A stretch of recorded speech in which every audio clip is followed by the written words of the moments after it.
যেমন পানি আর গোস্ত বলা তেমন বলছে বারাকাল্লাহু বিলাহিকা মাইকা, আল্লাহ তোমার গোস্তে পানিতে বরকত দান করুক। একেবারে বরকত বন্যার মতো বইছে এখনো। ইনি ইব্রাহিম আলাইহিস সালাম।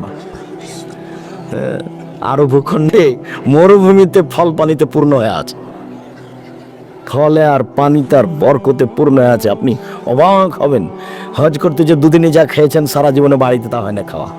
কত যে কি খালেন আর কত যে কি করলেন, এমন বরকতের দোয়া করে দিলেন যে আল্লাহ তোমার বরকত দান করে তোমার গোস্তে আর তোমার পানিতে। চলে গেলেন। আগের বারে এইসব কথা ছিল না। ঠিক আছে, আসলে চোখাট বহাল রাখতে বলেন। এক ভুলের কারণে বউ নেই, আর আপনার বউ কত ভুল করছে, তার মানে আপনি মেজাজি মানুষ নন, তো কাজে অন্যায় ভুল করার সুযোগ পাচ্ছে। চট করে বউকে তালাক দিতে হবে এই কথা নয়, তবে বউকে কন্ট্রোলে রাখতে হবে। আপনার কথার বাইরে সে বাড়ি ত্যাগ করতে পারে না, এটা হলো প্রথম কন্ট্রোল। রাসূল সাল্লাল্লাহু আলাইহি সাল্লামের পরিবারে দেখবেন, এক মিনিট দেখেন কেমন কঠোর তিনি পরিবারের উপরে। তার বউ খুব দামি জিনিস, পৃথিবীতে সবচেয়ে দামি একবারে আদরের বউ, দেখেন তারপরে দেখেন কেমন। খালার সাথে বাইরে মাঠে গেছে পেশাব পায়খানা করতে, আসতে লেগে খালা কাপড়ে ব্যথা পা ব্যথা পড়ে গেছে। তখন বউরার ভাষাতে বলেছে, পড়ে গেছে, তখন বলেছে মেস্তা ধ্বংস হোক, চট করে পড়ে এই কথা বলেছে। তখন খুব খেপে গেছে, না আপনি বাদরী সাহাবীকে এভাবে কথা বলবেন? মেস্তা হচ্ছে বদরের যুদ্ধে উপস্থিত সাহাবী, যারা বদরের যুদ্ধে উপস্থিত তারা কত দামি, আপনি কেন বললেন যে ধ্বংস?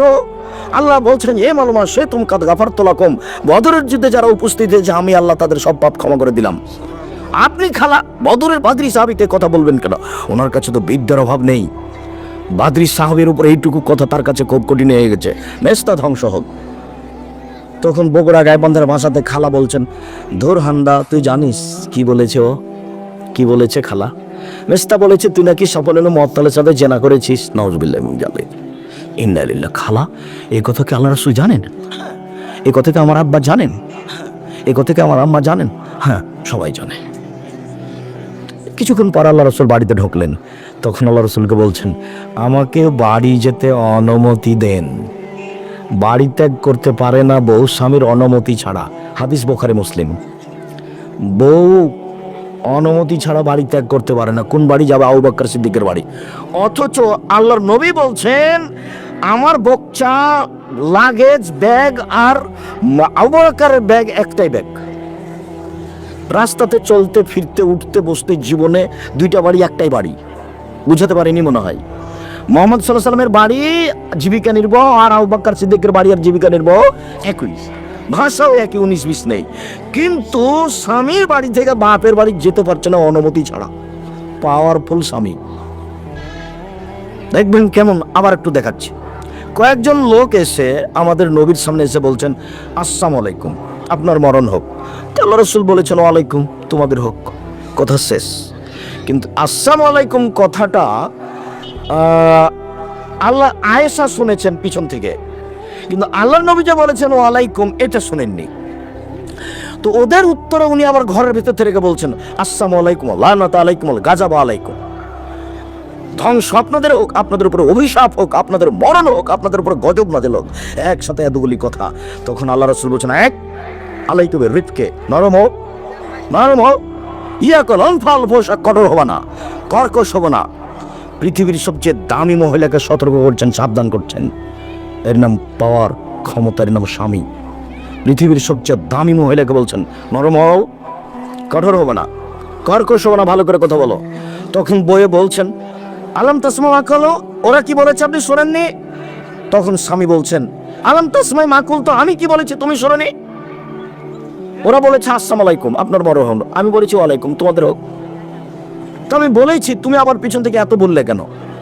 তার মানে বোঝা যাচ্ছে সুযোগ পেলে মহিলারা কিছু বলবে। সেই কন্ট্রোল কাকে করতে হবে? আপনাকে করতে হবে। আর আল্লাহ রাসূল বিবাহ করতে নিষেধ করেছেন কন্ট্রোল ক্ষমতা না থাকলে।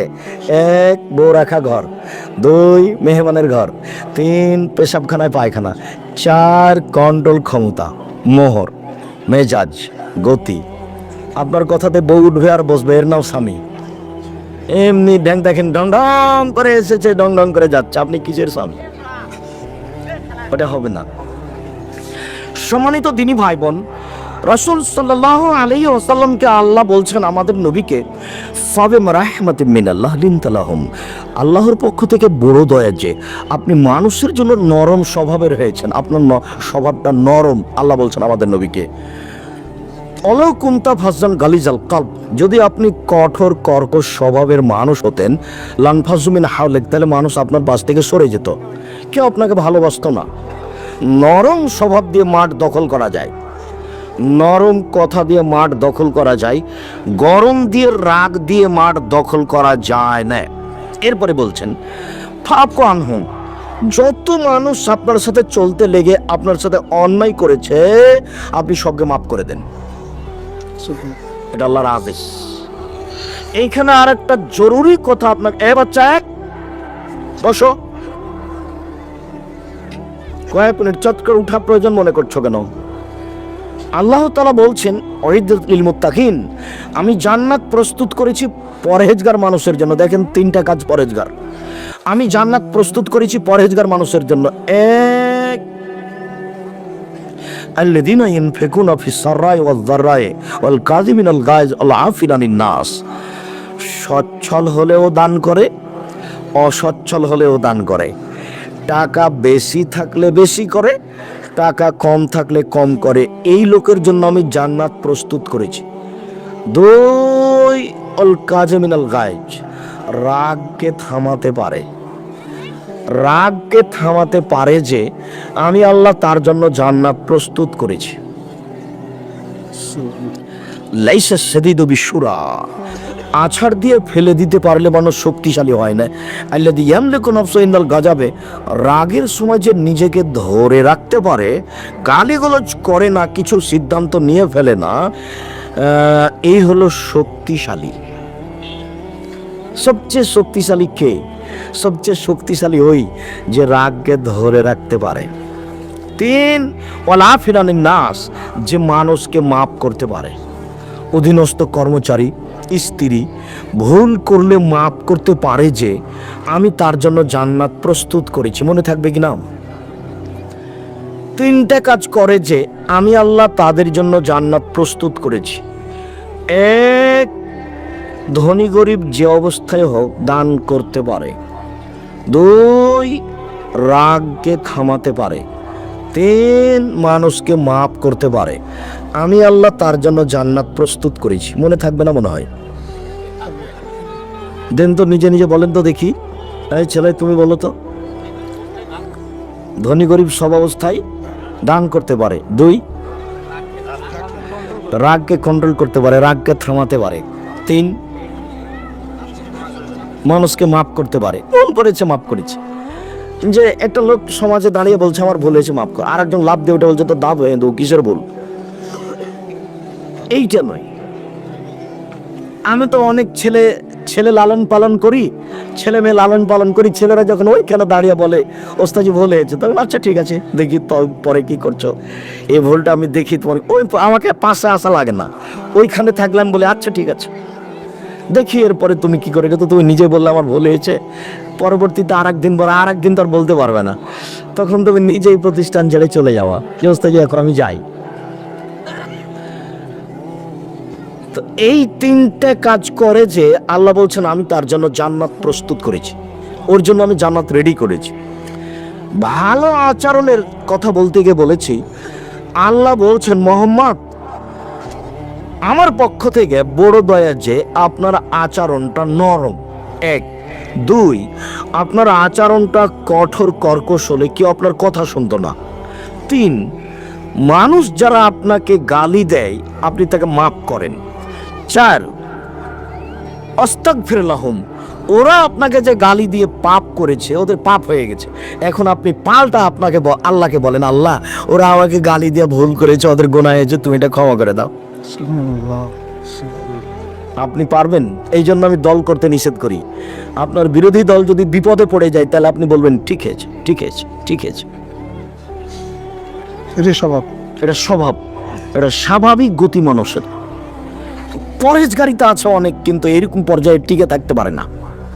পরেশগারিতা ভালোই হচ্ছে, সলাত আদায় করে, তাহাজ্জুদ পড়ে, কোরআন তেলাওয়াত করে, কিন্তু এরকম সময় যখন আসে তখন বেশি না বললে বলে ঠিকই হয়েছে, এরকম স্বভাব যেমন তেমন হয়েছে ভাবে বলে। আপনি অবাক হবেন যে আল্লাহ সদাচরণ দেখা দিকে এভাবে বলছে।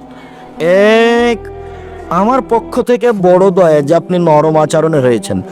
দুই, কঠোর আচরণ হলে মানুষ সরে যেত। তিন, আপনি মানুষকে মাফ করেন। চার, মানুষের জন্য ক্ষমা চান। পাঁচ, সাবের হুম ফিল আমর, কাজ পরামর্শ করে করেন।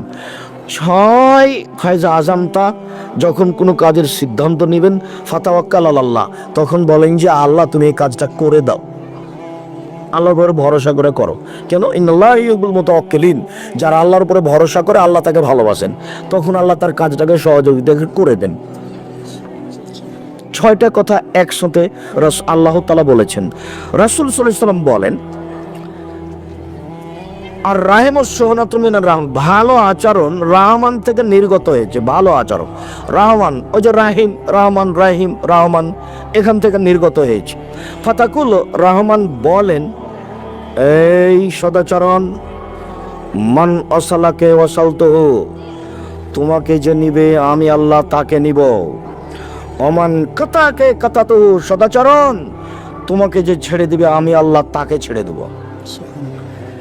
তাহলে যার স্বভাব কর্কশ, মানুষের সাথে ভালো আচরণ করতে পারে না, বুঝতে হবে তার সাথে আল্লাহ নেই। হাদিস তো বুখারী মুসলিম। আল্লাহ নিজে বলছেন, এই সদাচরণ, এই সদাচরণ শোনো, মান ওয়াসালাকে ওয়াসালতুহু, তোমাকে যে নিবে আমি আল্লাহ তাকে নিব। এই সদাচরণ শোনো, আল্লাহ বলছেন, তোমাকে যে ছেড়ে দিবে আমি তাকে ছেড়ে দেব। দেখেছেন সদাচরণের কত দাম? বুখারী মুসলিম। আয়েশা রাদিয়াল্লাহু তাআলা আনহা বলেন, আর রাহেমু মুআল্লাকাতুম বিল আরশে, সদাচরণটা আরশের সাথে ঝুলন্ত আছে।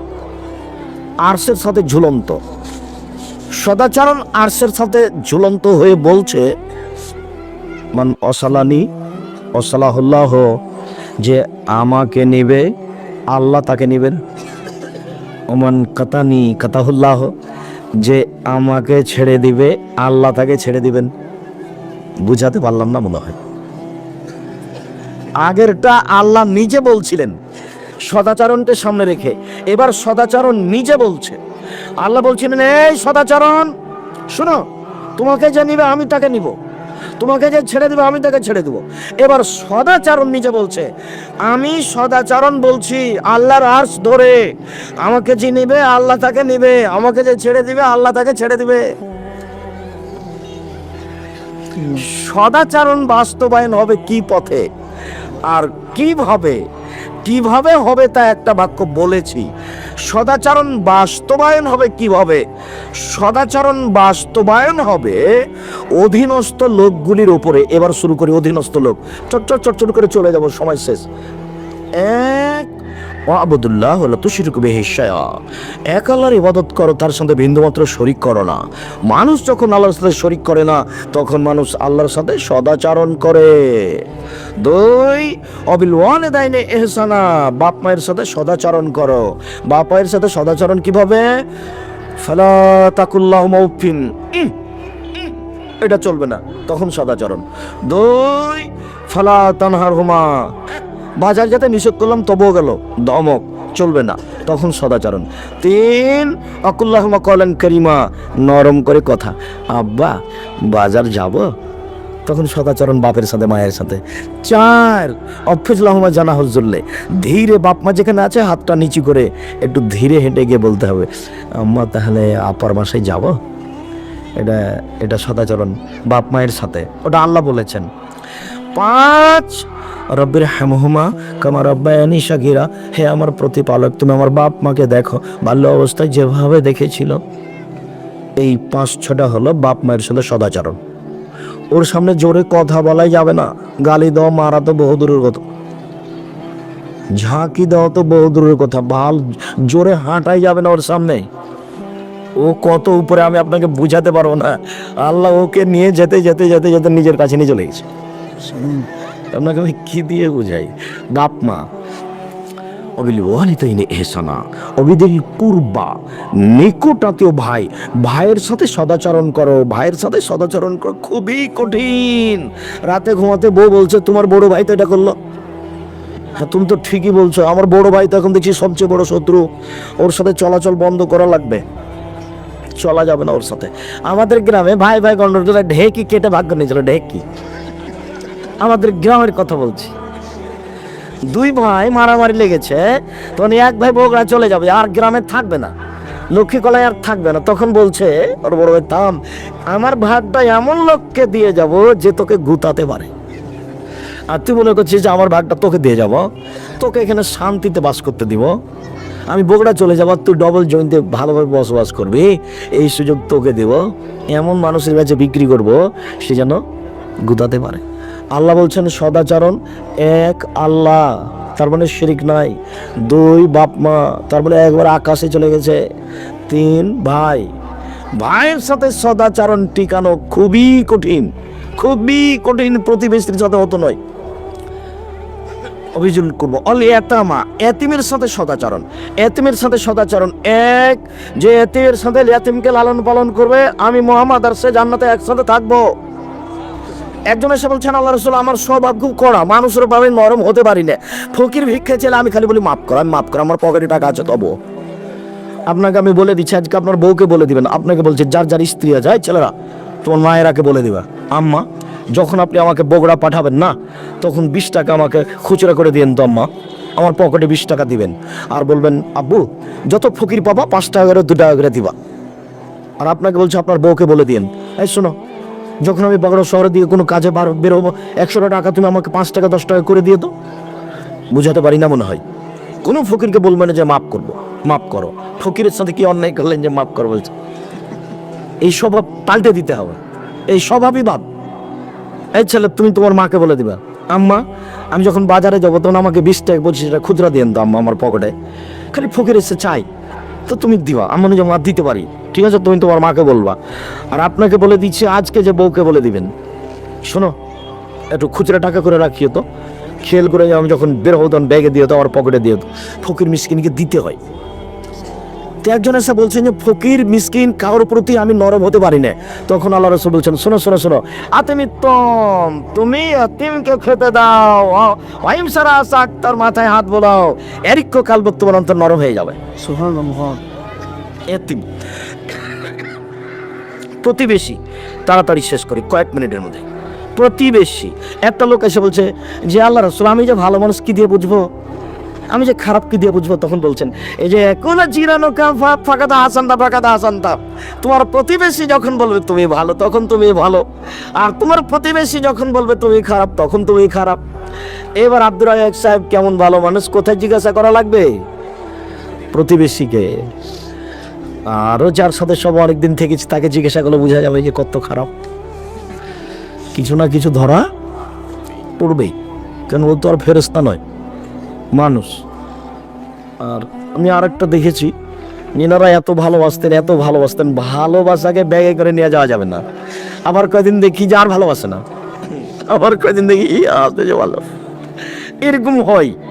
তো প্রতিবেশী যদি বলে ভালো তবে আপনি ভালো, প্রতিবেশী যদি বলে খারাপ তাহলে খারাপ। এরপরে বলছেন যার জন্য বা যার জন্য কুরবা, নিকট প্রতিবেশী আর দূর প্রতিবেশীর সাথে ভালো আচরণ। নিকট প্রতিবেশী, দূর প্রতিবেশী, সবার সাথে ভালো আচরণ। তারপর সাহেবিল জামবে, পথের সাথী। পথের সাথী, আপনি অটোতে উঠে আছেন, আমি অটোতে উঠে বসে আছি, আর আপনি উঠেছেন, ব্যাগটা আমার মাথায় লেগে গেছে, চটকারে বললো কপালে চোখ নাই। কিভাবে উঠেন? যে লোকটা বললো কপালে চোখ নাই এর স্বভাবই খারাপ। আমি কি নিজে থেকে ওর মাথায় ব্যাগে লাগিয়ে দিয়েছি? কি বলছেন আপনি? আর আপনাকে বলছে এই ছেলে ছেলে, তোমাকে বলছে কন্ট্রাক্টর তোমার কাছে কত টাকা বেশি ভাড়া চেয়েছে? 5 টাকা চেয়েছে। তুমি সারা রাস্তা কন্ট্রাক্টরের সাথে ঝগড়া করছো, তার মানে তোমার স্বভাবই খারাপ। রিক্সাওয়ালা কয় টাকা বেশি চেয়েছে তোমার কাছে? 5 টাকা বেশি চেয়েছে। তোমার স্বভাবটা রিক্সাওয়ালার সাথে রিক্সাওয়ালার মতো হলো কেমন? রিক্সাওয়ালার চাকাটা খালি আরেকজনের রিক্সা লেগে গেছে, এই যে গালি দিতে লাগলো, একটা বার আরেকজনের সাথে লেগে গেছে, ও গালি দিল, যেটা চোখের সামনে। পথে চলতে ভুল হতে পারে, আপনাকে মেনে নিতে হবে। পথিককে বলছে আমার টাকা হারিয়ে গেছে, বাড়ি আমার চট্টগ্রাম, 300 টাকা দেন। একবারে ডাহা মিথ্যে, তবু ফিরিয়ে দিয়ে না, 50 টাকা দিবেন। কেন? সত্য হতেও পারে। পথিকের সাথে ভালো আচরণ করতে বলেছেন আল্লাহ। সম্মানিত দিনী ভাই বোন, এবার আলোচনার শেষে এসে, এটা লম্বা আলোচনা, গুটিয়ে দিলাম। আলোচনার সবচেয়ে বড় দিক কোথায়? আলোচনার সবচেয়ে বড় দিক হলো, সদাচরণের সবচেয়ে বড় দিক হলো মুখ। মুখ হলো সদাচরণের সবচেয়ে বড় দিক। সদাচরণের বড় দিক হাত। আল্লাহ রাসূল এই দুটাকে উল্লেখ করেছেন। সদাচরণের সবচেয়ে বড় মানুষ হলো ফকির মিসকিন। আল্লাহ রাসূল বললেন, বলতে পারো সবচেয়ে ভালো কাজ কি? মানুষের জীবনে সবচেয়ে ভালো কাজ কি? এটা সাহাবী জিজ্ঞাসা করলেন। তখন আল্লাহ রাসূল বললেন, মানুষের জীবনে সবচেয়ে ভালো কাজ হলো দুস্থ গরিব ফকির মিসকিনকে খেতে দেওয়া। তাহলে সদাচরণ কার উপরে হতে হবে? ফকির মিসকিনের উপরে। আপনার মায়ের স্বভাবে আপনার বউয়ের স্বভাব এক, স্বভাব 1 মিনিট। রাত 10টার সময় নিয়ে যে বউকে বলছেন যে খানা পানি রেডি করো, মেহমান আছে, তো একবারে মাস্ক গরম হয়ে উঠেছে, তুমি রাতে মেহমান নিয়ে এসছো। আর আপনার মায়ের বয়স 80 বছর, ওইদিকে ঘরে শুয়েছিল, শুনতে পেয়েছে, তারা ওটা করে থাকবে বৌমাকে উঠেছ না, আমি খানা পানি রেডি করে দিচ্ছি।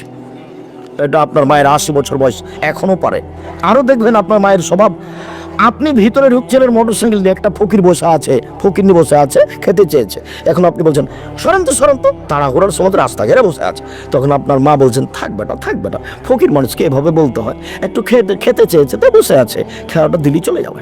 এটা আপনার মায়ে বলছেন আর আপনি এটা বলছেন। সবচেয়ে পৃথিবীর মানুষকে, বাঙালিকে বলেছি, স্বভাব বইয়ের কার হতে হবে? মায়ের মতন। আর আপনার স্বভাব কার মতো হতে হবে? বাপের মতন। বাপ ফকির থেকে ফকির ধরে নেওয়া অভ্যাস ছিল। আপনার কেন 150 চাউলের পাতিল, আপনারটা এত বড়টা পাতিল, দেখে হাসি লাগে। আর মায়েরটা এত বড় ছিল।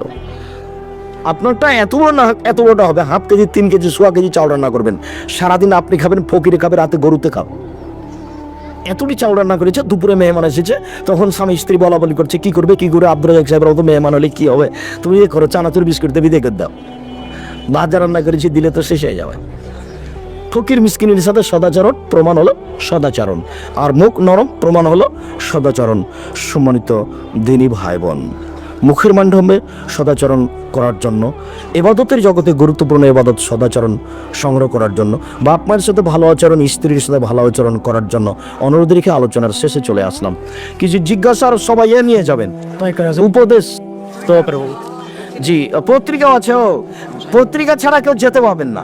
ওটা 20 টাকা মূল্য, ওটা যাওয়াই নিষেধ। 50টা প্রশ্নের উত্তর আছে, ওটা আমার জীবনে বড় স্বাদ। জামিয়া সালাফের মুখপাত্র পত্রিকা, মাসিক আল ইতেসাম পত্রিকা, সবাই নিয়ে যাবেন। আর কিছু জিজ্ঞাসা নাকি খুব জরুরি। আমার বাবাকে পায়ের দিক থেকে কবরে নামাইয়াছি, কবরে রাখার পর বক্ষ বরাবর পাথর রেখেছি, তাকে ডান কাত করে শুয়ে দিয়েছি, শেষে হাত তুলে দোয়া না করে আল্লাহুম্মা গফির লাহু ওয়া সাব্বিতহু পড়তে বলেছি। এখন এলাকার বড় দুশমন, দয়া করে বুঝে দিন। এখন এলাকার বড় দুশমন কে? তুমি বলছি তো এমন অবস্থা। আচ্ছা হোক, এটাই ঠিক আছে। যারা মুরব্বীরা কিছু কথা বলেছে, সব মুরব্বীকে তোবা করতে হবে। আবার বলে দেন বিষয়গুলো। লাস্টে ডান কাতে রাখতে হবে, পাথর দেওয়ার দরকার নাই, একবারে গোটা লাশকে কবরের দেওয়ালের সাথে লাগিয়ে দিবেন ডান কাতে, একবারে জরুরি। চাঁপাইনবাবগঞ্জের ভাষাতে আপনি তো রাখবেন, আপনার বাপকে রাখতে হবে ডান কাতে, কবরের উপরে। এটাই শরীয়ত। মাথা আর হাত দুটি পাশে রাখবেন, আর যেদিকে পা থাকে ওদিক থেকে লাশকে নামাবেন, পশ্চিম দিক থেকে নয়। যেদিকে পা থাকে ওদিক থেকে নামাবেন, মানে মাথা আগে ঢোকাবেন, তাহলে উত্তর দিকে পায়ে হবে, মাথা হবে, আর দক্ষিণ দিকে পা হবে। এটা জরুরি। আল্লাহুম্মা গফির লাহু ওয়া সাব্বিতহু, আল্লাহুম্মা গফির লাহু ওয়া সাব্বিতহু বলতে হবে, ঠিক আছে। মোনাজাত করলে তো কাবিরা গুনাহ হবে, মানে তোবা করতে হবে। মোনাজাত তো ব্যক্তিগত ব্যাপার। আর একটু পরে এসে একাই হাত তুলে দোয়া করবেন। যারা বলছে নামাজের পরে, জানাজার পরে, সভা সমিতির পরে হাত তুলে দোয়া করতে হবে, কেন বলছে আল্লাহই ভালো জানে। হাত তুলে দোয়া করার 42টা সহিহ হাদিস আছে। হয়তো বলছে ওই আমার বই থেকে নিয়েছে, দেখেন, তদন্ত করে দেখেন। আইনে রাসূল সাল্লাল্লাহু আলাইহি ওয়াসাল্লাম বইয়ে হাত তুলে দোয়া করার 42টা হাদিস দেওয়া আছে, 16টা স্থান উল্লেখ করা আছে কোথায় হাত তুলে দোয়া করতে হবে। এইগুলো দিয়ে মনে হয় বলছে যে হাত তুলে দোয়া করতে হবে নামাজের পরে, কেননা এরকম তো হাদিস দেখা যায় না। আর আপনাদের বিবেক বিবেচনা আছে, কেন কারো কথা মানবেন? 16টা স্থান আছে, হাতে ডান দিকে আছে আব্দুর রাজ্জাক সাহেবের হাত তুলে দোয়া করার বই, বাস এটা দেখেন।